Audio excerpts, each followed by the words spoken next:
He's an intelligent child and a very attractive one. But Philippe is a problem. At school, at home, to himself. Philippe is an overly aggressive child. What can be done? We can say, oh, this is just a phase, he'll outgrow it. Or we can recognize that he needs help and that something can be done to help him. This is the supervisor of his nursery school, Miss Steinberg. He tried to choke a little boy because this little boy wanted to play with the little girl that he was particularly interested in. He's inclined to reject any authority or limits set for him by the teacher. And it became so bad, even to the extent of hitting the teacher, that we had to ask the mother to come in to see us. And we recommended that she goes to the Children's Hospital for help. This is Dr. Hyman Kaplan. Your mommy is worried because you used to do so much fighting at school. And she'd like to know how we could teach you not to fight so much. Do you have any ideas on it? No. Would you like to learn how not to fight? Well, do you think fighting is the best way to do things? Yeah. And you don't feel you know any other way? No. This is Philippe's mother. He's terribly disobedient. A child has to know and has to respect authority from a teacher or from a parent. I feel somewhere along the line I failed. He's a child that has really everything a child would want. And it's really quite disheartening. There's something that it just makes one feel like a failure. Doctors will spend time with Philippe and with Philippe's mother. It's more useful if both parents come, since both are a part of the problem. But even if only one will come, this can alter the home situation which contributes to Philippe's problem. Play therapy enables the doctor to enlist and probe the child's feelings about his home, his parents, and how he deals with the world about him. There's nothing magical about it, and nothing that is threatening to the home. If the pussycat went to school and made trouble for the teacher, you'd whip the pussycat. Yeah. And would that help the pussycat learn how to do better at school? Yes, because they'll remember it. They'll remember it. And if they're bad at school, I get them a wham-wham. A wham-wham. That doesn't make a lot of sense to me, because you've had whippings and you've had punishments, and has that helped you learn to enjoy school a lot better? No. Then wham-wham. Got in your head. Wham-wham doesn't always help. I don't have a whip in my hands. Is that what you were looking for? I just have hands that I can sort of get close to you with and love you. You love me? And be friendly to you. Yes, I love you because I'm a doctor that's trying to help you. And I'm trying to help you by trying to find out how I can help you enjoy your school without fighting all the other kids so much, because there must be a good reason why you fight all those kids. On the one hand, you say, he's got everything he wants, and then you say, somehow I feel he's missing something, and more than that, you say, you feel you're the one that's making this missing occur. Well, he's missing, obviously, child companionship. I mean, obviously, without the lack of other children, it's not a wonderfully happy home. He's such a difficult child anyway to handle that I just couldn't take another. Wouldn't want another child. Who do you think's the most important person in his life? I would say I am. You are. I would say so. I'm imagine so. Yeah. Well, I would agree with that. Now, children don't learn things by being born with a machinery for knowing things. No. They have to be trained and developed. A good teacher, a good mother is a person who gives goodies, love and affection and tenderness and gratification, but who in crucial situations can say no. How good a teacher are you, particularly when your child doesn't want to listen to you? He gets punished, and that's all there is to it. Well, then you become a punitive teacher. If he's very rude, he goes to bed and he's punished. And it doesn't matter to him if he doesn't watch the television. He just goes over my knee with a slipper and he goes to his room. Doesn't always work. Well, after you've given him a beating, do you feel he's learned something? No. Do you feel you've learned something? No. No. Well, how angry are you when all this happens? Well, I am inclined to be, highly strung, to say the least.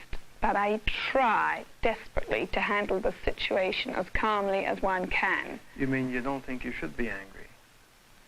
I shouldn't show my anger. Why not?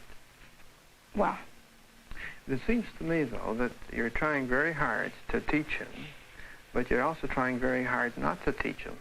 Because when you're angry, you're entitled to be angry. If you're putting a lid on that, is it also possible that you're curbing a lot of the love you might give him? Because if one learns to put a lid on feelings, it's very hard to open up the lid for feeling A, but close it for feeling B. The thing is, I find that when I raise my voice to him, he raises his voice back. My husband is inclined to give in much easier than I. When I say something, I mean it. That if I'm going to persist and persist and persist, and the next minute my husband's going to give him exactly what he wants, I've lost. Well, let's talk a little bit about that, because if you have an army with a dual command, you've got a very chaotic situation. Well, that's exactly what now I know. Well, you're introducing a new variable here. In what way do you and your husband split your authority, and therefore this boy feels that he doesn't really have any unified command, and he doesn't have to learn. And he has too many teachers. He has too many people telling him what to do. Well, let's see where we can put our finger on the problem between you and your husband in terms of handling this boy. How do you see it? My husband is European, and he was brought up, again, in a different way, perhaps nearer to my way of being brought up than the way this child is being brought up. And he actually perhaps didn't have any sort of affection at all. He was brought up by governesses, which is even worse, to quite a late stage. And he works very hard, and he's very tired, and really doesn't have too much patience. And he adores the child. Obviously, that hasn't anything to do with it. But I think that here everybody's under such a strain that it's very hard to know what to fulfill your commitments and your responsibility towards a child. Well, you're partly saying the man in this house is your 6-year-old boy. He's the boss. He gets mostly what he wants. Mostly. That's exactly right. And that's a very heavy responsibility for a 6-year-old, isn't it? This is Dr. Taylor Staton, head of psychiatry at Montreal Children's Hospital. This mother is pretty bothered. I guess Philip and the mother have been trying to solve this problem for quite a while. I suspect it goes back a long way.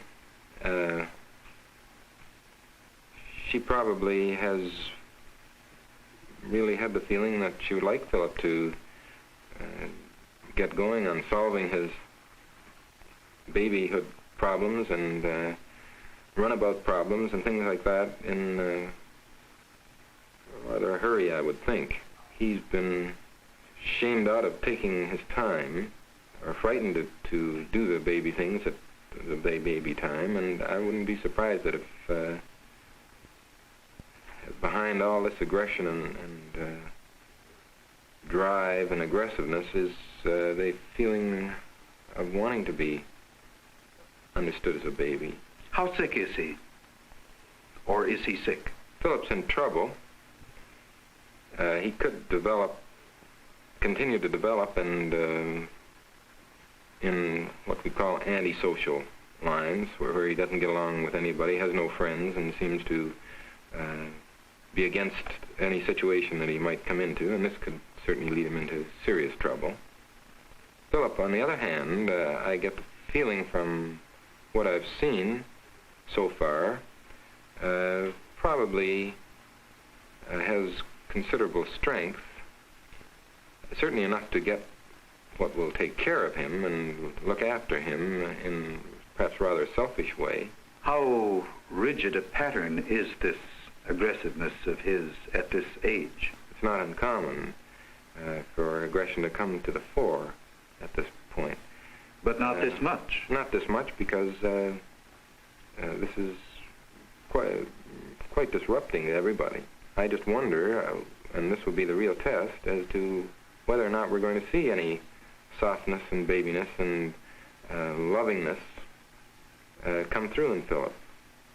If some of this does come through, then I think that Philip will be able to solve his problems in a rather satisfactory way with a little bit of help.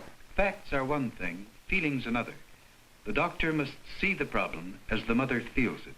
I'm trying to get at your feelings, and you seem to be hiding them and covering them up. But I would expect that you would be either very angry with your husband or very sad and hurt that you lost, because you said you don't like to be a loser. No, I don't. Well, what happens when you are a loser? Because here is a situation where you are a loser. You've been a loser with your 6-year-old child for a long time. That's what you're telling me. When I lose, your when I say something... boy's gone out skating. He was supposed to stay in bed. Your husband let him go. And you lost on that occasion. What is it that you're feeling inside you? Perhaps sadness? Sadness more than anger. Yes. Which hurts more? Sadness. Is your sadness deep down? Is it close to the surface? Have you ever cried? Regarding that, no. The only time I was very upset was when I was phoned from the school to say that they thought he was much better off not to be there any longer. And it was the way that it was put to me that was... I mean, it was just out of the blue. I was just phoned to say that the child was not adjusting and he was disturbing the class, and it was very... put to me very badly, because it's not a teacher's place to phone, it's the principal's place to phone. What you're putting emphasis on protocol, who should call you. I think you're trying to avoid the catastrophe that your child was expelled from school. Well, expelled, yes, but expelled usually expel thieves and... Well, expelled means being... horrible. I mean, it wasn't his fault that he was asked to leave, because he wasn't handled correctly. This is the supervisor of the nursery school he was asked to leave. He was the eldest in the class at this point, and somehow he wasn't up to the level of the other children. And not intellectually, only because he couldn't cope with himself or cope with anything that was taking place. The children were involved in learning things which required more attentiveness and a circle where they sat down for a period of time and discussed various things. And Philip realized he couldn't cope with this. So he would ask to go and visit a younger class. And we tried this on occasions. He came to visit various classes, but immediately became attached to one child and showed his affection by beginning to hurt this child. I spoke to Philip's mother and told her that unless she got some help, we couldn't manage to keep Philip at the way he was now. We were only equipped to do a certain amount. We were only trained to a certain level, and we felt that Philip needed more help than we could give him, or that we needed direction in helping Philip or in understanding Philip. Now, the father became quite hostile. He said he couldn't understand that if we were such experts in nursery school, why we couldn't cope with the situation. And we explained that we weren't such experts in, behavior problems, in the sense that Philip was beyond our understanding. It's nice of you to join us. I thought it would be a good idea if we spend a little time talking about some of the things that I've tried to observe as I've spent a half hour or so with Philippe. And, Yes? You want to show your mommy what we're doing? Mm-hmm. How do you feel about me telling your mommy what we're doing? No. Can I tell her, Mommy, will you too? go and get those things and bring them over here? Yes. You got a whole mouthful. But you like to play and eat and talk and breathe and grow all at one time, like a real hungry alligator. And I like this. Yes. Aren't they cute? This is a mummy, and a daddy. And they've been playing a game most of the morning. What's the game they've been playing? Husband and wife. They've been playing a husband and wife game with a lot of kisses and hugs. Lots of kisses and hugs. So many that you think this mummy and daddy never raised their eyebrows at each other. and never had an argument with each other, and mostly at breakfast time. Oh. When everybody had a whole lot of bacon for breakfast. Really? Yep. Oh, that's nice. That's one story that Philippe's been telling us, and he's been coming back to that story again and again. Now, Daddy being a very, very amorous, affectionate husband, and with lots of kisses and hugs for Mommy. And I think it's Philippe's way of saying that, oh, when you can give a mummy lots of hugs and kisses, then your mummy becomes such a happy mummy. And when you were a little boy like Philippe with lots of hugs and kisses, then you can be not a fighting boy at school, but maybe a happy boy at school. But then, you see, we ran into a bit of trouble. Not really trouble, but game trouble. The alligator became very, very hungry. Really? And he wanted to eat up the Daddy's head. And I think the alligator was Philippe. And I think Philip became very angry. But he says, I always get what I want. And that's why I fight. And I fight to get what I want, even though I sometimes never really get what I want. All right, Ernest, I want that thing now. You want it right now. And you don't think you can wait longer at all. Yes, you can, Philippe. I cannot. I don't have And to are you getting to be a hungrier alligator? Or are you getting to be an angrier alligator? Now get the angry man. That's the angry alligator. And you ever get to be a sad alligator? A sad little alligator that says, I want something. And I want you. And do you ever feel that? I want something to eat. Right now. That's right. And I want to get that man right now. And I want to get the apple juice right now. And I want my daddy to kiss my mummy right now. So everybody can be real happy. Good night. Well, I'm going to get to sleep. How would you like to lie down in my arms and fall asleep in my arms? You see how sleepy you are, right? Well, can you cuddle in my arms? Ah. And now you can be that little baby with one tooth. And I wonder, what's better, a big, hungry alligator that wants things, or a little baby with one tooth that can start life all over again and be cozy and comfortable? What do you like best? What would you rather be? A big, angry boy, very hungry, or a little, cozy baby with one tooth? A big alligator. A big alligator. And the big alligator, is he happy when he wants all the things he can't get? Is he happy when the teacher's fighting with him? No. And when his mummy takes her slipper out? And when the daddy shouts? And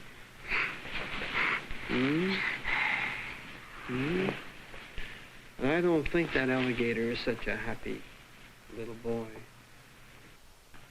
Do you?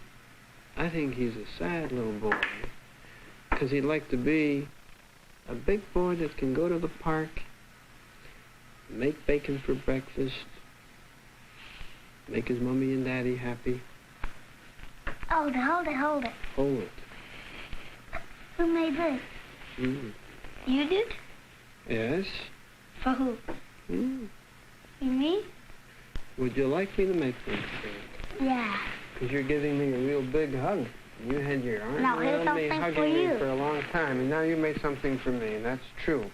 If I can do something nice for you, you can do something nice for me, and the alligator can be put away. And the hungry alligator isn't so important anymore. He's dead. He's dead. Well, that's a pretty tender little alligator.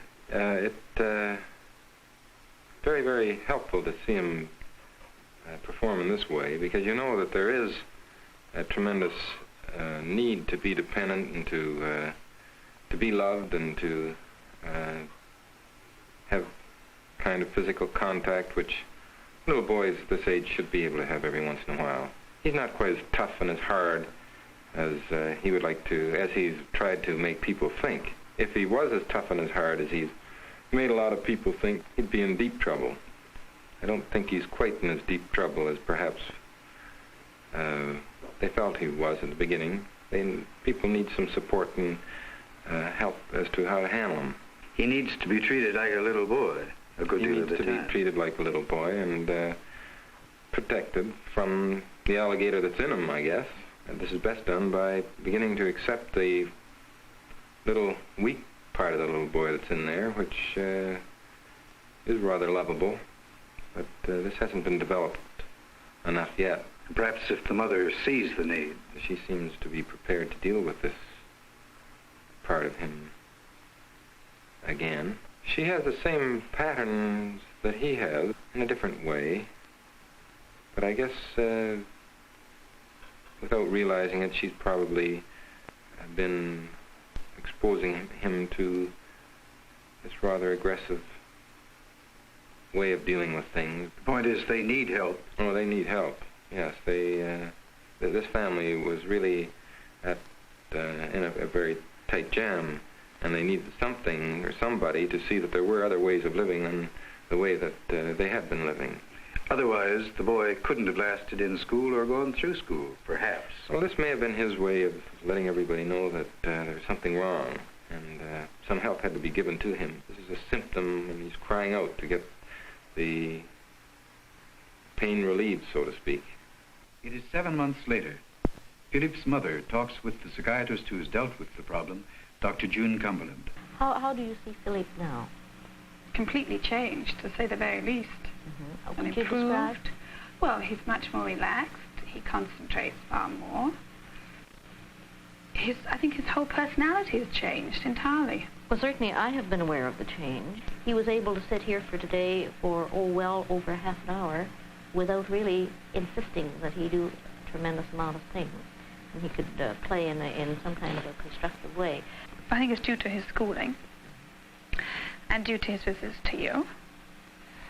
And maybe, in another sense, due to the environment that I've tried to change, knowing when I recognized what had to be done. In what way have you changed the environment to some extent? Well, I find that he doesn't like to be screamed at, not that any child does, but if you speak to him in a normal way and very nicely, he reacts far better. He's hostile if you sort of shout or command him. And that I found is a tremendous change in him. And of course he's got much older, he understands more. Oh, I just take him aside and say, look here, if you don't do this, Mummy's going to be very angry and he's just going to do it and that's the end of it. And if I'm not interrupted, I succeed. If Daddy doesn't stand. Yes. And he can't go through life wanting everything and getting everything and just smiling and saying, well, I'm going to ask my daddy, he's going to get it for me. He has to know there has to be a limit. And I've tried to set a limit, but it's never been kept. What happens really is that Philip plays you and Daddy off against each other very often, then, eh? But you and your husband haven't been able to come together to try and help by getting together to try and help Philip. No. Has he been aware of the changes in Philip, or would he say he's much the same? No, he thinks Philip's improved tremendously. Uh-oh. Okay. Do you worry about getting things on your hands? Why? 'Cause I'm afraid my mother's gonna give me a hit. You afraid Mommy would hit you for getting yourself dirty? Yeah. Do you like to be dirty? Could you tell her we had to paint? I'll tell her. You're worried she might get angry with you. Yeah. Do you and Mommy get angry? There's the mother going after the baby. What's she gonna do? Gonna spank her, and there's a father after mother. What's Mommy and Daddy gonna do? Spank the mother, and the mother's gonna spank the baby. Daddy gets angry at Mommy, and Mommy spanks the baby. Yeah. How does the baby feel? Cry? People have fights in your family? Sometimes. Who fights in your family? My mom and Papa. And what do you feel like when they have an argument? I feel like I'm sad. You feel sad inside? Yeah. Do you tell them you feel sad inside? When they punish me, I'll feel sad for them. Why do you feel sad for them when they punish you? Because I feel sad. Do you ever feel angry inside? I sure do. When do you feel angry? When they start to tell me what to do. You don't like to be told what to do. No, I'll tell him what to do. You'd like to be the one who controls everything in your family, eh? Yeah. I like him tremendously. He's warm, he's outgoing, he's charming, and when he's happier, he's a delightful little boy to have around. He's bright. You can discuss with him all sorts of things. His comprehension is very good. And we enjoy having him very much. We have other children with the same problems due to other reasons. But with help, and of course they do get sedation, medicine to help them to learn to live with themselves, not be hyperactive, aggressive, and hostile. But we've seen some wonderful results in the past. It's a long, drawn-out process. It's the same, the same formula all over again, just a lot of tender, loving care. Philippe is a happier boy much of the time. Life is a little easier for him, for his parents, for the school. There is a long way to go, but life is long and has many paths. He and his parents and his schools will probably find the right one.